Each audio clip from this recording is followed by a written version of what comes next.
BNP নেতাকর্মীদের উদ্দেশ্যে তারেক জিয়া মাননীয় প্রধানমন্ত্রী এবং প্রিয় শিশু মুক্তিযোদ্ধা তিনি জরুরি কিছু নির্দেশনা দিয়েছেন, যেটা রহস্যময়। এবং তারেক জিয়ার এই নির্দেশনা রাজনীতিতে নতুন শঙ্কার জন্ম দিয়েছে। শিরিন শারমিন চৌধুরীকে কবে গ্রেফতার দেখানো হবে আর কবের মধ্যে ছেড়ে দেওয়া হবে, এই পুরো বিষয়টি কোনো একটি অতি শক্তিশালী পক্ষের চাপ ছাড়া সম্ভব হয়নি এবং এর মাধ্যমে স্পষ্টতই এই বার্তা পরিষ্কার করার চেষ্টা করা হয়েছে যে তারেক রহমান সরকার চেষ্টা করছেন বটে, তবে সম্ভবত শুধু শিরিন শারমিন চৌধুরীর জামিন দিয়ে তারেক রহমান সরকার আপাতত রেহাই পাবেন না। অনেকগুলো প্রশ্ন আছে, আমরা কেন বারবার ওয়াকআউট করেছি, বিরোধী দল কেন বারবার ওয়াকআউট করেছে, এটা আপনাদের একটা বড় ধরনের একটা প্রশ্ন। কেন আমরা সংসদে কথা বলি না, কেন অন্যান্য ট্রেজারি বেঞ্চের মন্ত্রীরা কথা বলার পরে আমরা কেন সেগুলোর বিরোধিতা আমরা করি না সংসদে দাঁড়িয়ে।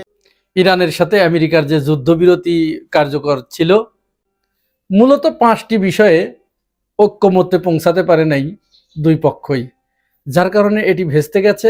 আর এই আলোচনা ভেস্তে যাবার কারণে বাংলাদেশের কপালেও একটা শনির দশা হাজির হয়েছে। আসসালামু আলাইকুম দর্শক, নতুন একটি নিউজে আপনাকে স্বাগতম।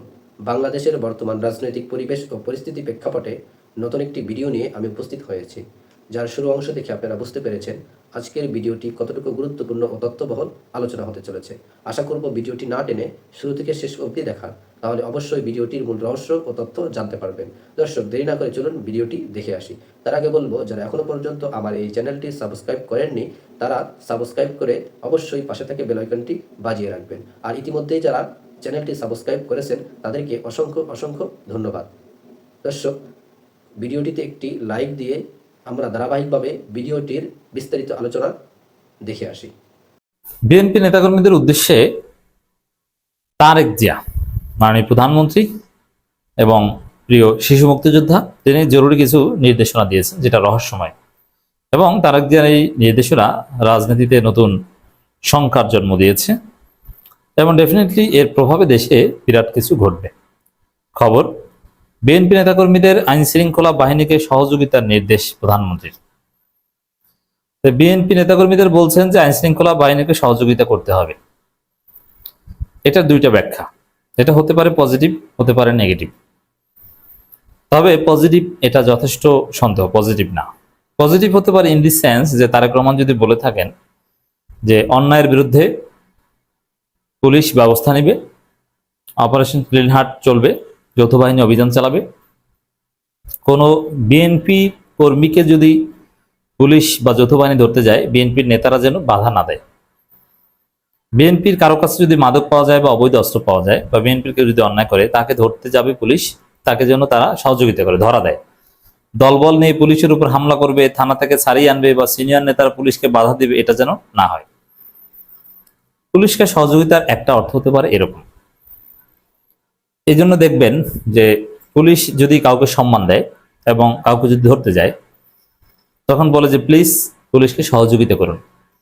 সহযোগিতা করুন মানে আপনাকে ধরতে আসছি, আপনি আমাদের সাথে তাড়াতাড়ি চলেন এবং আমরা যে ধরতে আসছি এখানে বাধা দিয়েন না, আমাদের যেন জোর জবরদস্তি করতে না হয়, আপনাকে বেঁধে নিয়ে যেতে না হয়, আপনি আমাদের কোঅপারেট করুন। এই জন্য সম্মানিত লোকদের পুলিশ ধরতে গেলে এবং ভদ্র পুলিশ এইভাবেই বলে, প্লিজ স্যার আমাদেরকে হেল্প করবেন, আমাদেরকে সহযোগিতা করবেন, আপনাকে আমাদের সাথে যেতে হবে। এখন তারেক রহমান যদি এই নির্দেশনা দিয়ে থাকেন, যেহেতু বাংলাদেশের সমস্ত আকাম করছে বিএনপি নেতাকর্মীরা, দেশে মব থেকে শুরু করে যত অপকর্ম আছে সবকিছু বিএনপি করছে, অন্য কেউ কোনো অপকর্ম করছে না। আপনি যদি যতগুলো ধর্ষণ আছে, এমনকি ফ্যামিলি কার্ড দেওয়ার কথা বলে এখন পর্যন্ত 4টা ধর্ষণের ঘটনা ঘটেছে, ফ্যামিলি কার্ড দেওয়ার কথা বলে। এটা তার অন্য দলের লোকজন করছে না। এবং যত চাঁদাবাজি হচ্ছে, ডাক্তার কামরুল ইসলামের কাছে চাঁদাবাজি বলেন, আর বরুণকুমারী ডিগ্রি কলেজের সামনে চাঁদাবাজি বলেন, অথবা টেম্পো স্ট্যান্ডে চাঁদাবাজি বলেন, সবকিছু বিএনপির লোকজনই করছে, অন্য কেউ করতে আসছে না। যত অপরাধ আছে সমস্ত অপরাধ সরকার দলীয় লোকজনই করছে। অতএব তারা যেন সহযোগিতা করে, নেতারা কর্মীদের ধরতে গেলে নেতারা যেন ধরিয়ে দেন, কারণ এই অপরাধ যদি দমন করতে না পারে তাহলে তারেক সরকার শিশু মুক্তিযোদ্ধাগিরি থাকবে না, প্রধানমন্ত্রী থাকবে না, সরকার পতন হবে যদি অপরাধ দমন করতে না পারে। এই জন্য সহযোগিতা করতে বলা হয়ে থাকতে পারে। এটা যেন হয় আমরা এটা স্মরণ করে দিলাম এই ব্যাখ্যার মাধ্যমে। বিএনপি নেতাকর্মীরা আশা করি এভাবে কোঅপারেট করবেন পুলিশকে, আপনাদের সরকারের পুলিশ, অতএব আপনারা কোঅপারেট করেন। নইলে আপনারা যদি অপরাধ প্রশ্রয় দেন, পুলিশকে কাজ করতে না দেন, বিএনপির অপরাধীদেরকে বাঁচিয়ে দেন, কারণ অপরাধ যেহেতু এখন বিরোধী দল করে না, শুধু আপনারাই করেন, বিএনপির অপরাধীদের বাঁচিয়ে দিলে আপনারাই বিপদে পড়বেন, বিরোধী দলের কিছু হবে না, নিজেদের কাজে নিজেরা বেকায়দায় পড়বেন। তো দর্শক, আরেকটা ব্যাখ্যা হতে পারে তারেক রহমান নির্দেশনার, যে বিএনপি নেতাকর্মীদের আইন শৃঙ্খলা বাহিনীকে সহযোগিতার নির্দেশ। এর মানে কোথায় কি অপরাধ হচ্ছে, বিএনপি নেতাকর্মীরা আপনারা পুলিশকে খবর দেন, আপনারা ধরিয়ে দেন। এটা হবে দেশের জন্য এক বড় ধরনের বিধ্বংসী খবর। এটা যদি এক্সিকিউট করতে যায় তাহলে বাংলাদেশে লক্ষ কোটি টাকার ঘুষ বাণিজ্য হবে, মামলা বাণিজ্য হবে, জামিন বাণিজ্য হবে, গ্রেপ্তার বাণিজ্য হবে, এবং আবার সেই হেলমেট বাহিনীর আত্মপ্রকাশ আমরা দেখতে পাবো। আইন শৃঙ্খলা বাহিনীকে সহযোগিতার নির্দেশ হতে পারে যে পুলিশকে বলবে যে অমুক জায়গায় অপরাধ করছে তাকে ধরেন, পুলিশ তার কথা মতো যে ধরবে, আবার অমুক জায়গায় এই সমস্যা তাকে ধরেন। এর মানে এই সহযোগিতার নামে বিএনপি তার প্রতিপক্ষকে ধরিয়ে দিবে, এবং পুলিশ কোথাও ধরতে গেলে, যেহেতু বিএনপি নেতাকর্মীদের সহযোগিতার কথা বলা হচ্ছে, আওয়ামী লীগের লোকজন যদি ধরতে যায় তাহলে টাকা খেয়ে বলবে যে সে অমুক জায়গায় নাই, সে অন্য এলাকায়, এবং পুলিশের সাথে যোগসাজশ করে পুলিশ কোনো অপরাধীকে, মাদক ব্যবসায়ীকে ধরতে গেলে ওই মাদক ব্যবসায়ী বা অপরাধীকে আগেই বলে দিবে যে পুলিশ আসছে, আপনি ওখান থেকে সরে যান। সহযোগিতার নামে এটা হতে পারে। তো দর্শক, বিএনপি নেতাকর্মীদের আইন শৃঙ্খলা বাহিনী এইভাবে সহযোগিতা করতে পারে। আবার বিএনপিকে যদি এই পাওয়ার দেওয়া হয় নেতাকর্মীদের, যে তারা আইন শৃঙ্খলা রক্ষার্থে ভূমিকা পালন করবে, পুলিশকে সহযোগিতা করবে, তাহলে তারা এলাকায় এলাকায় সক্রিয় থাকবে, এবং সক্রিয় থাকার নামে ভিন্ন মতের উপর দমন করবে, এবং নিজেরা মাস্তানি করবে, নিজেদের একটা অথরিটি মনে করবে যে আমরাই তো আইন শৃঙ্খলা পরিস্থিতি ঠিক রে ভাই, তুমি কি অন্যায় করো, মাফ করবে, মাফ করে তারপরে পুলিশকে খবর দিবে যে আমার দায়িত্ব, প্রধানমন্ত্রী নির্দেশনা দিয়েছে। এতে আইন শৃঙ্খলা পরিস্থিতি আরো ভয়াবহ অবনতি ঘটতে পারে। কারণ বিএনপি নেতাকর্মীদের শৃঙ্খলা মেনটেন করার কোনো যোগ্যতা নাই, আর যে দেশে পুলিশ আছে, প্রশাসন আছে, সেখানে এটা বিএনপির কাজ না।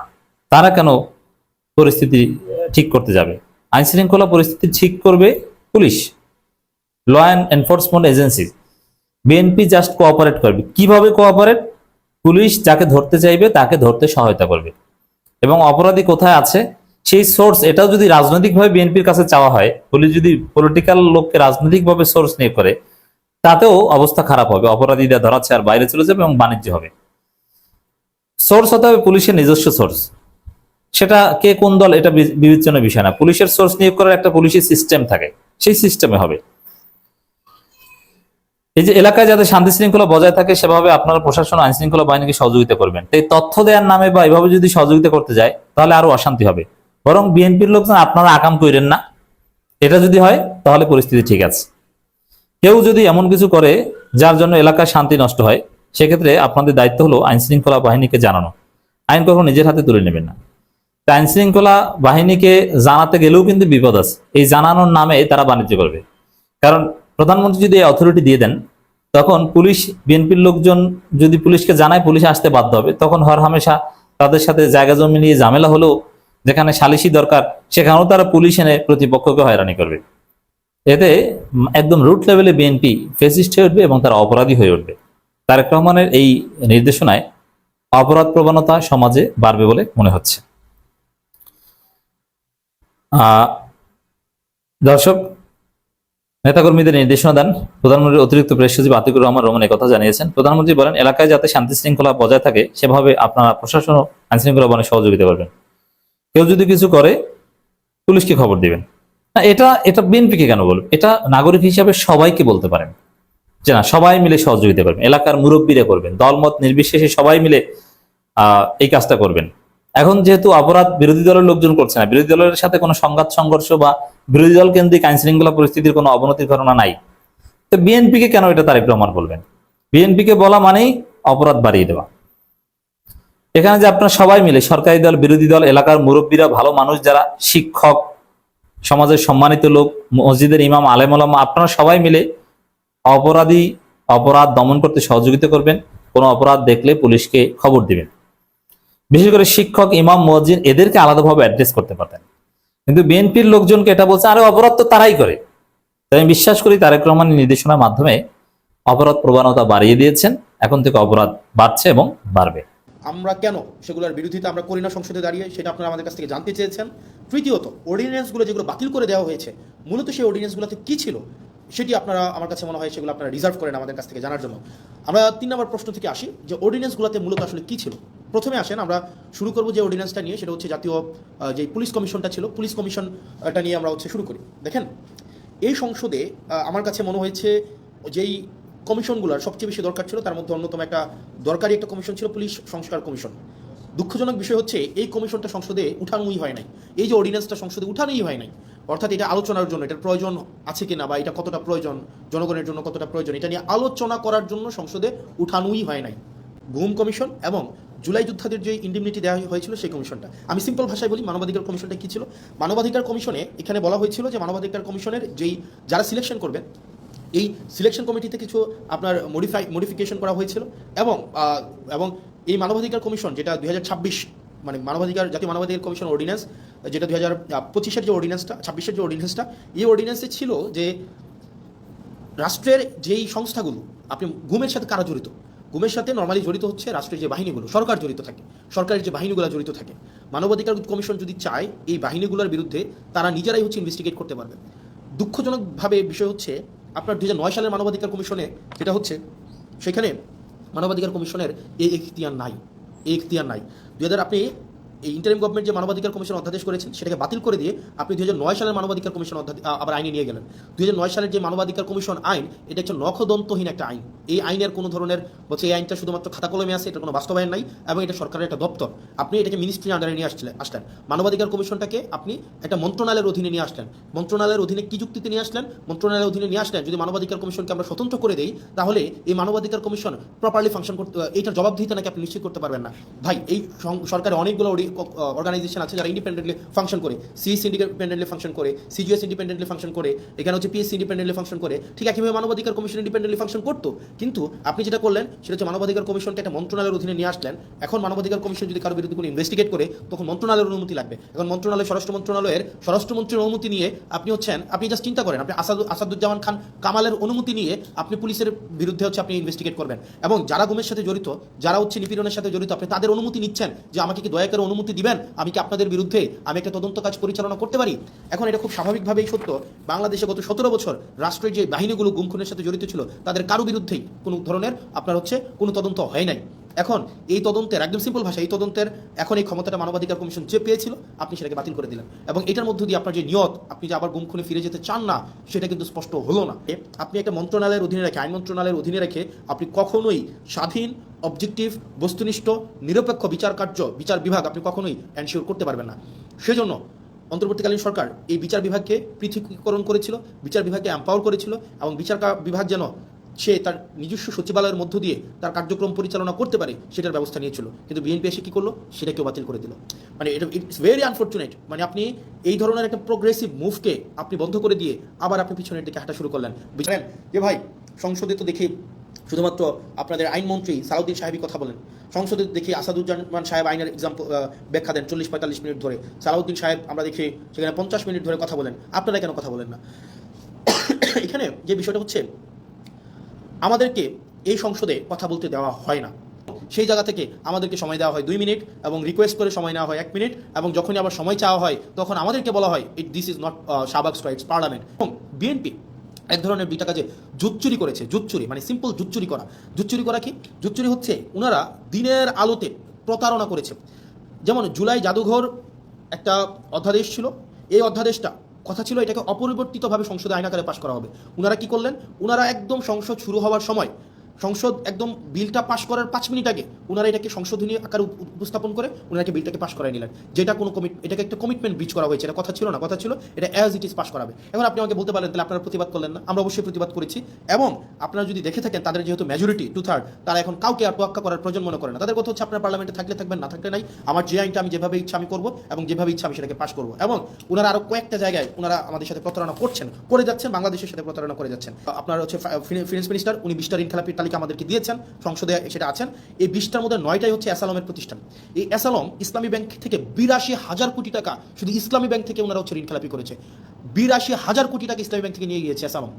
আপনার ইন্টারিম গভর্নমেন্ট যখন আসলো, ইন্টারিম গভর্নমেন্টের আপনার হচ্ছে যিনি গভর্নর ছিলেন, এই গভর্নর কি করলেন, এই ব্যাংকগুলোকে বাঁচানোর জন্য 36,000 কোটি টাকা রিফিল করলেন, যেন এই ব্যাংকগুলো জনগণকে এই টাকাটা দিতে পারে এবং ব্যাংকগুলোকে যেন বাঁচানো যায়।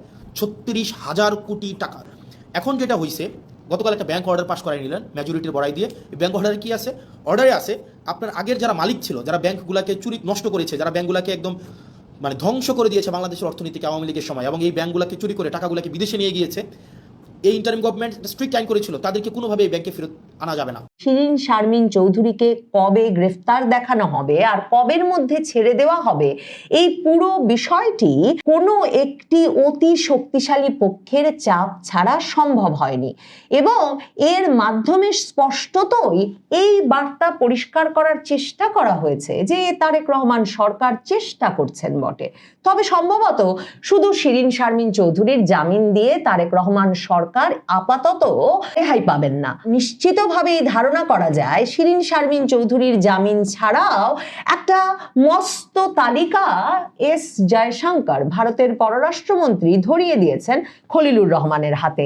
ইরানের সাথে আমেরিকার যে যুদ্ধবিরতি কার্যকর ছিল, মূলত 5টি বিষয়ে ঐক্যমত্যে পৌঁছাতে পারে নাই দুই পক্ষই, যার কারণে এটি ভেস্তে গেছে। আর এই আলোচনা ভেস্তে যাবার কারণে বাংলাদেশের কপালেও একটা শনির দশা হাজির হয়েছে। বাংলাদেশের একটি জাহাজ বাংলার জয়যাত্রা 42 দিন আটকে থাকার পরে হরমুজ প্রণালীর কাছাকাছি আসলে তারা ইরানের কাছে এটি পার হওয়ার অনুমতি প্রার্থনা করে। ইরান এই আবেদন প্রত্যাখ্যান করেছে। এই যে সামগ্রিক বিষয়, এই বিষয় নিয়ে 2-4টি কথা একটু শোনা দরকার আপনাদের। বাংলাদেশের কপালে কেন এই দুর্ভাগ্য নেমে আসলো, বাংলাদেশের জাহাজ কেন ইরান পার হতে দিচ্ছে না, এর পিছনেও আরেকটা কারণ আছে।